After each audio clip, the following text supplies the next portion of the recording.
Guten Morgen, es ist nämlich 7:05 Uhr und wir befinden uns immer noch in Wien, Freunde. Hier erstmal Trick 17, weil wir Alice nicht am Start haben. Wir kochen erstmal die Haferflocken auf, die erste Amtshandlung am Morgen hier.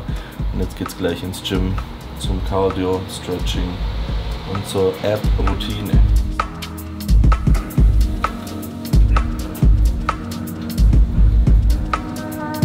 Es sind doch noch 17 Wochen, Alter.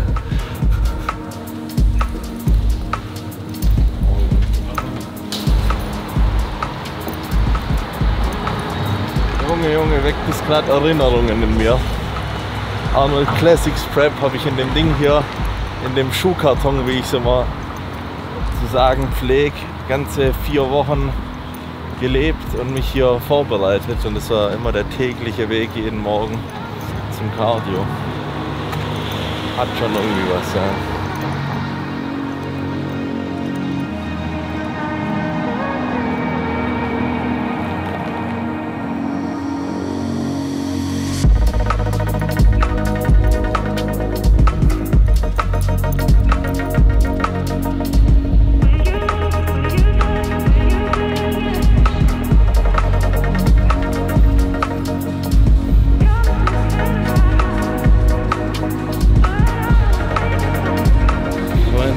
Ganz wichtig ist, wir haben jetzt noch knapp 1,5 Minuten auf dem Tacho, aber der gute alte Sonderzuschlag wird wieder gemacht, sprich 15 bis 30 oder 45 Sekunden mehr auf die Woche gesehen, habt ihr da ein bisschen mehr Cardio, als der Gegner es jetzt machen würde. Also die Mentalität des Sonderzuschlags, immer ein bisschen mehr zu machen und darum dreht sich's.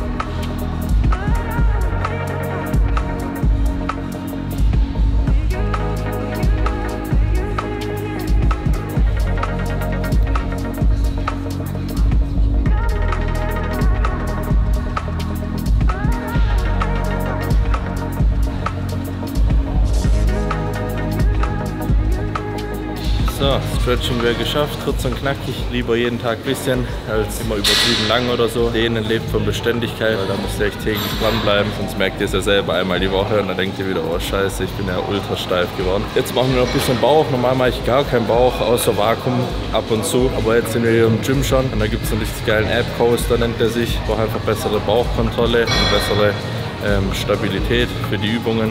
Und das dann ab und zu einzubauen ist ganz cool. Das kombiniere ich dann mit der Vakuumatmung, dass ich mich hinstelle, den Ranzen reinziehe, wie man so schön sagt, und das einfach halt. Da habt ihr den Transversus, die Aktivierung von der tiefliegenden Bauchmuskulatur am Start. 3 Sätze, schön viel Wiederholungen und lang halten. Dann geht's ab nach Hause, futtern. Magic Powder und der Magic Trichter. Heisenberg wäre stolz mal wieder. Wir haben hier drin den klassischen Post-Cardio Morning Shake von mir mit 15 Gramm mTOR-ERA, 10 Gramm Glutamin, 10 Gramm Basenpulver und das Ding wird sich natürlich mit ordentlich Wasser gegönnt, hier in einem Liter ungefähr. Den meisten Wasseranteil decke ich eigentlich morgens so. Jetzt habe ich eigentlich schon 2 gute Liter drin. Das Ganze könnt ihr auf ESN erwerben mit Code Polacco natürlich.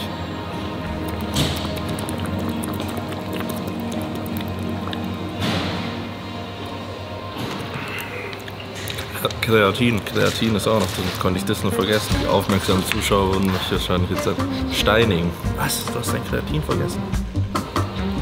Am Ende der Prep schmeckt es immer wie eine Mahlzeit. Aber so weit sind wir noch nicht. Dann ab nach Hause. Gerade fertig mit Duschen, frisch geleckt. Gott sei Dank kann es jetzt was zu essen geben. Das Frühstück ist jetzt durchgezogen. Dazu gibt es eigentlich 8 Eiklar, ein Vollei. Aber da wir unterwegs sind, greifen wir das Notfallfeine, weil die Proteins müssen immer safe sein. Jedenfalls gibt es 50 Gramm Feine, die 100 Gramm Dinkel-Haferflockenmischung und als Fettquelle haben wir ein paar Mandeln am Start. Bin gestern noch zur Tanke gelaufen und habe mir einen Apfel gekauft. Hat der Tankstellenverkäufer auch dumm geguckt. Aber so ist es im Leben eines Bodybuilders. Das Ganze wird sich jetzt gegönnt hier, dann wird sich hingelegt und wir sehen uns später beim Armtraining zusammen mit dem Stefan im Top Gym wieder. Ja, jetzt werde ich ja aufwärmen. Muss ich schön warm machen. Wir sind wieder im Top Gym. Vorher habt ihr mich hier noch Abs machen sehen. Am legendären Ab Coaster. Und jetzt befinden wir uns mit dem Coach im Armtraining. Erste Übung. Auf einer wunderbaren Maschine mit einem schönen, geil, ja. Schönen coolen Zug. Schöne Belastung vom Anfang bis zum Ende. Die Maschine hat ja grundsätzlich den Vorteil, dass es eine gleichmäßigere Belastungskurven ist als jetzt mit Kurzhanteln. Wenn ich die von unten rauf kontrahiere und dann in der Gelenksachse bin, habe ich natürlich aufgrund der Schwerkraft keinen Zug mehr am Bizeps. Das macht die Maschine da dem Kurzhanteltraining, das auch seine Berechtigung hat, überlegen. Falsch.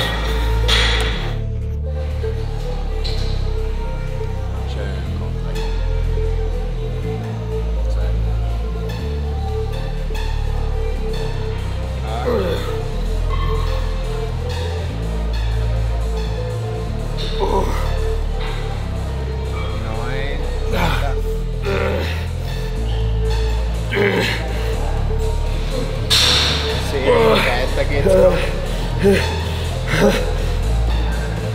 Über den Todpunkt drüber. Komm jetzt! Ja. Jetzt hat Arnold nicht mehr gereicht. Der hat gepfeffert, so muss es sein. Zerreißt seinen mächtigen Arm. Das ist brutal. Kennst du das Meme? Aber es schicken mir zurzeit viele Leute, ich weiß nicht warum. War mein Armtraining so schlampig? Eigentlich nicht. Ein sehr liebevoller Coach. Würde ich auch sagen. Okay. Ich meine, man sieht es dir zwar nicht an, aber man muss dich halt erstmal kennenlernen. Warum? Und am Sonntag geht's in die Kirche. Absolut. So.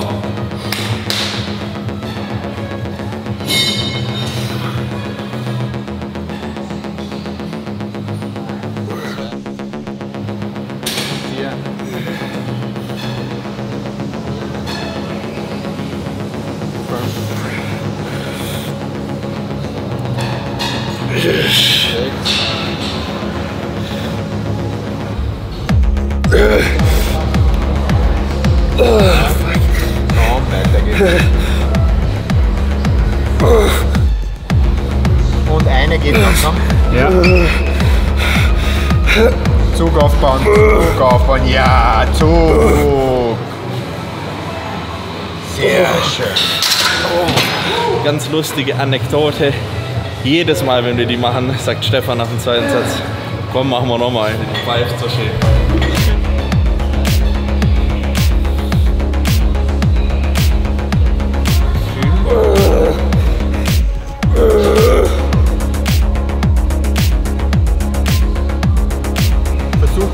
Ja, mach noch eine, los. Komm.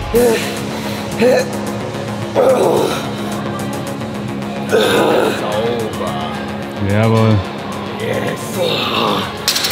Geh mal den anhören. Du neigst halt dadurch, dass der Ellbogen immer doch leicht draußen ist. Schau her.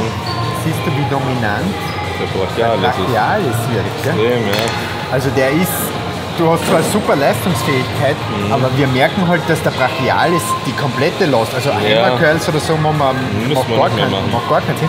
Wir müssen halt irgendwie schauen, Ja. dass man den so gut wie möglich, was siehst du, in der Position wäre er jetzt weich. Ja. Aber sobald du da ein bisschen draußen bist, knallt der volle hinten an. Dann sieht man ja auch, wenn die Armstruktur drin ist, ist so ein Klops. Der Brachialis ist massiv. Deswegen ist MTS die rote. Genau, machen wir die rote.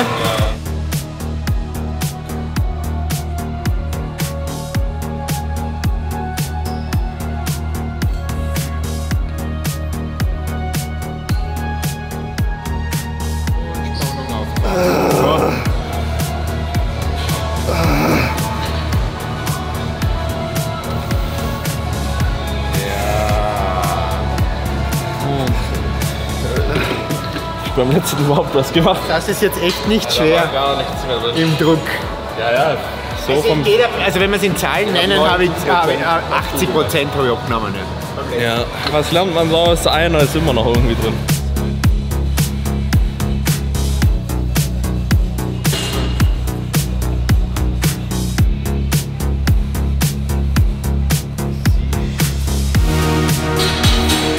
Easy, Bursche. 10. Das war jetzt gar nicht. Ja, links ist viel stärker. Das verstehe ich aber nicht. Links sieht schlechter aus in der Doppelbizeps.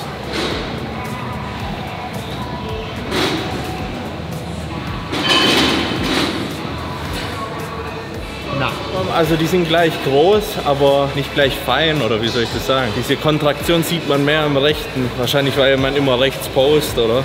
Ja, dass du mehr Gespür drinnen hast. Aber da würde ich jetzt keine Ungleichheit sehen.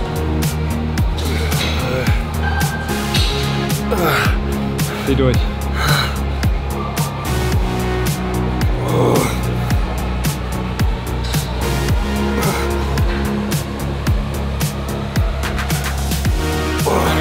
Komm. Das war ganz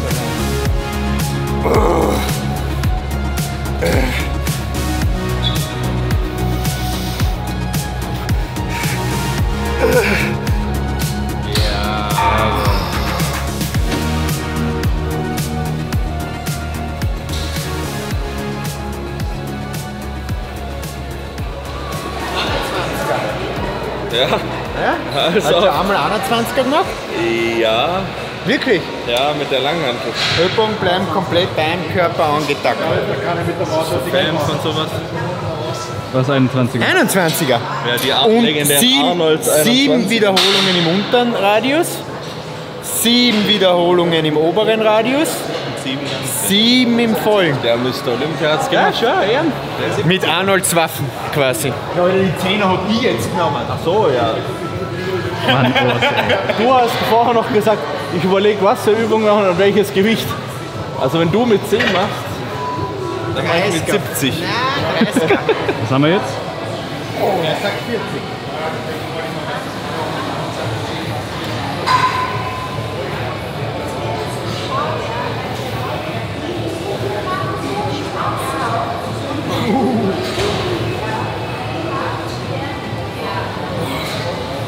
Da hat sich wer überschätzt.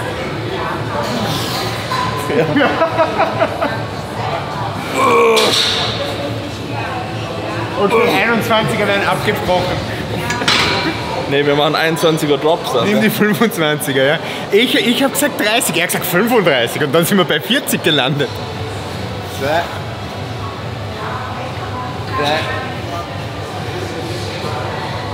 4,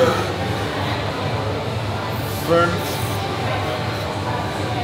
6, 7 und jetzt zieh durch, komm. Let's go, komm.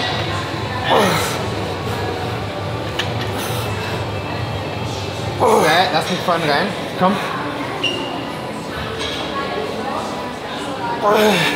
3, jetzt musst du leiden, das hilft halt nichts. Let's go.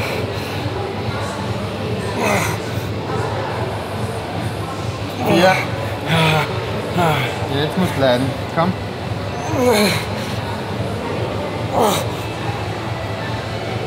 5. Versuch's ohne Kreuzheben zu machen, komm. Und los, komm. Ja. Das war's. Nee, die machen wir noch. Die machen wir noch? Okay. Komm. Okay. Aber wer macht die denn mit 40? Ja, 30 hätte ich echt schon für offensiv gehalten. Ja, sehr offensiv. Curls bin ich nicht so stark, deswegen habe ich auch einen scheiß Bizeps. Ohne Schwung jetzt.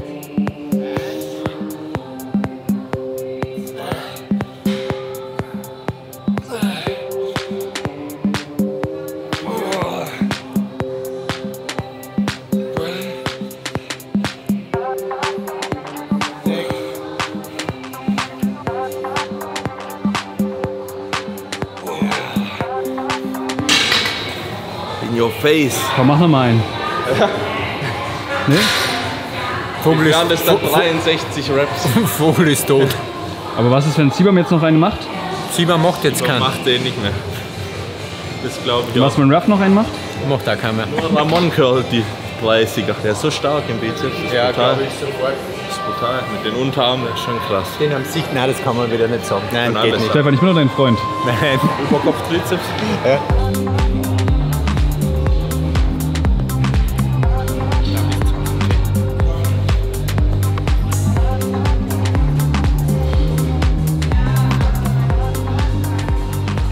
treuen Zuschauer wissen, in welchem Stadium wir uns des Trainings befinden.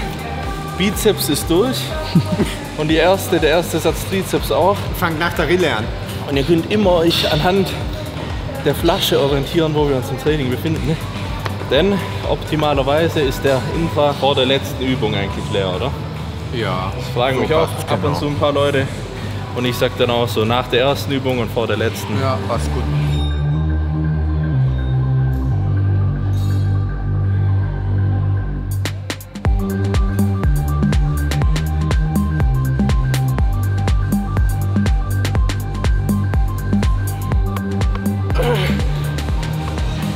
Komm jetzt. Ja, machen wir das X. Wir hitten X.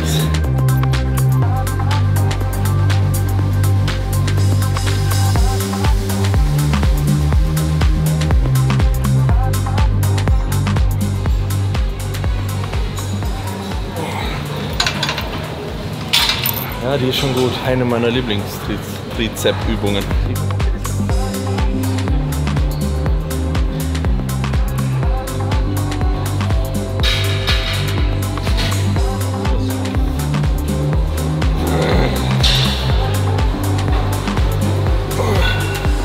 Weiter. Ja, das ist perfekt. Sauber.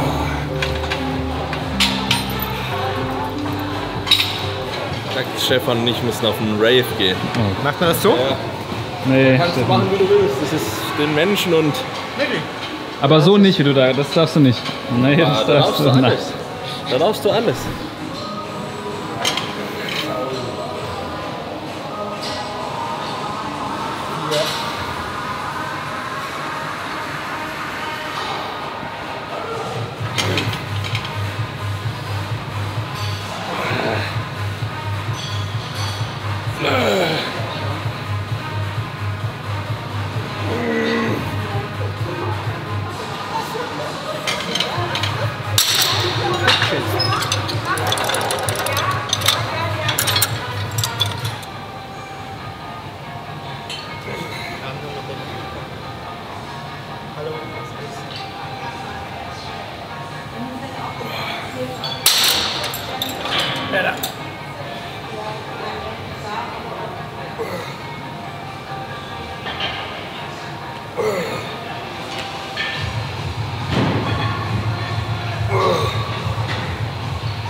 Komm schon los.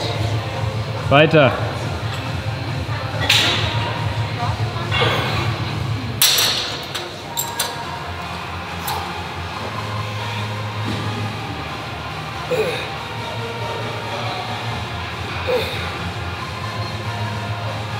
So, runterlassen.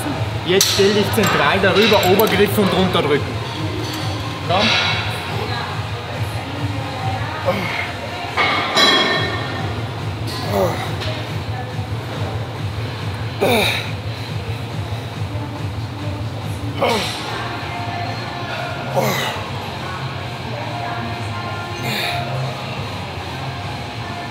Ja, jetzt wird's nicht. Jetzt auch noch mit dem Gewicht.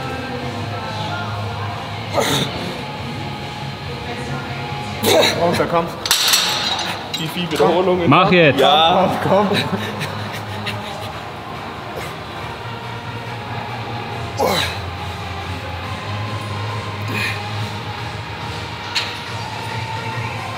Eine noch mit dem Gewicht, komm. Ja, komm und der letzte. Schieb. Nur mehr ausblasen.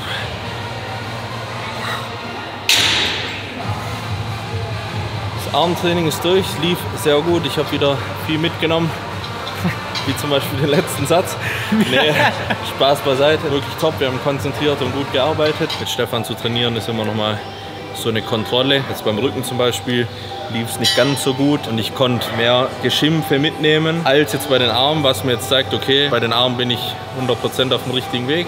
Beim Rücken muss ich noch anpassen und muss noch genauer, noch besser noch härter an mir arbeiten. Arme ist gut, was passiert, aber da kann Stefan, denke ich, mehr dazu sagen. Was bei den Armen einmal definitiv als positiv und großartig hervorzuheben ist, ist der Trizeps ist super gewachsen, der tragt da in erster Linie zur Armmasse bei.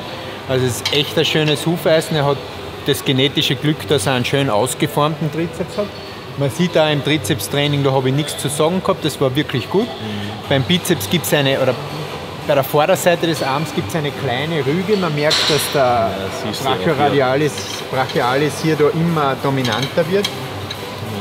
Und der Bizeps ein bisschen in den Hintergrund kommt. Die Armmasse allgemein passt halt, aber der optischen Schönheit des Oberarms tut es jetzt nicht so gut.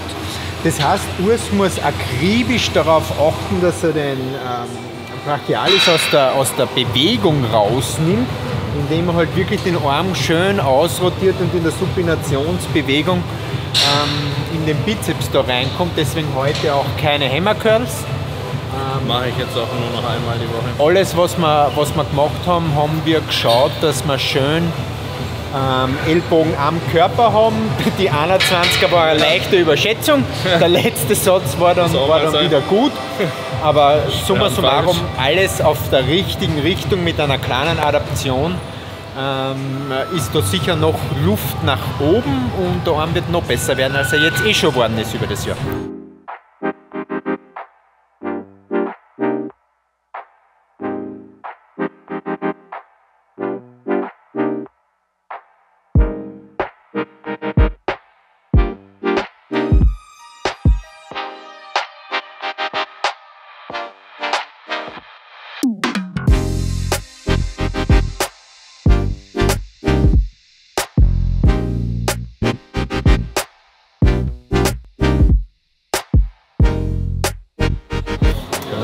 Die Gains müssen immer gesaved werden. Letzte Mahlzeit hier und dann ist die nächste wieder zu Hause mit warmem Essen, zubereitet von meinem Schatzi. So sieht's aus. Ich hoffe, das Ganze hat euch gefallen. Für mich waren es wieder sehr lehrreiche 2 Tage. Ich habe viel mitgenommen. Vor allem viel Motivation. Ich habe auf die ganze Scheiße extrem Bock. Das ist jetzt mal ganz hart zu sagen. Ich hoffe, ihr auch. Wir nehmen euch mit, so nah wie möglich durch die ganze Vorbereitung. Es stellen coole Projekte an. Und ja, ich wünsche euch viel Spaß dabei. Lasst mir die Mahlzeit schmecken und wir sehen uns beim nächsten Mal. Haut rein.